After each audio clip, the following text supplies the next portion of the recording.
New York شہر میں عجیب و غریب رنگوں اور ڈیزائنز پر مشتمل یہ آرٹ انسٹالیشن موجود ہے، جہاں آنے والے یوں محسوس کرتے ہیں جیسے وہ دن میں کوئی خواب دیکھ رہے ہوں۔ اس ہیلوسینیشن مشین کے پیچھے رفیق اناڈول نامی فنکار کا ہاتھ ہے، تاہم انویڈیا کمپنی سے منسلک ریسرچرز نے بھی ان کا ساتھ دیا ہے۔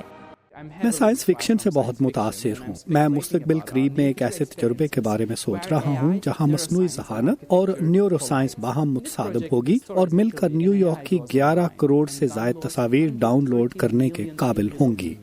یہاں استعمال کی جانے والی تصاویر سوشل میڈیا سے اکٹھی کی گئی ہیں۔ ہم نے مجموعی طور پر لوگوں کو یاد رہ جانے والی چیزوں، خاص طور پر عمارات پر توجہ دی ہے۔ اگر آپ دیکھیں تو ہم نے فلٹرین اور امپائر اسٹیٹ کی عمارات کے ہر زاویے سے لاکھوں امیجز شامل کیے ہیں۔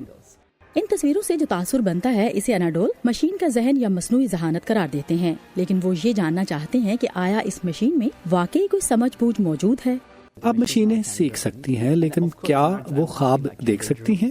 وہ ایک ایسا سافٹ ویئر بنانا چاہتے ہیں جس کے ذریعے کثیر الاطراف اور خوابناک دنیا دیکھی جا سکے، جو حقیقی دنیا کی تصویروں پر مشتمل ہو۔ اناڈول اس ڈیجیٹل میڈیا کو مصنوعی ذہانت کے دور میں ایسا سینما قرار دیتے ہیں جو موجود تو ہو مگر نظر نہ آئے۔ جس طرح ٹیکنالوجی ترقی کر رہی ہے یا اسے استعمال میں لایا جا رہا ہے، میں اسے بالکل پسند نہیں کرتا۔ تو شاید اس ٹیکنالوجی کو سمجھنے کا ایک اور طریقہ ہے کہ ہم اسے کیسے استعمال میں لائیں۔ اس کے ساتھ ہم اور کیا کیا کر سکتے ہیں، یہ سوال اہم ہے۔ اناڈول کے لیے ورچوئل برش اس مشین کے دماغ میں گھسنا ہے۔ میں محسوس کرتا ہوں کہ میرے پاس ایک ایسا آلہ ہے جو اندیکھے کو دکھا سکتا ہے۔ اس طرح یہ آرٹ آنکھوں اور تخیل کو جلا بخشتا ہے۔ ٹینا ٹرن کے ساتھ سعدیہ زبران جھا، وائس آف امریکہ۔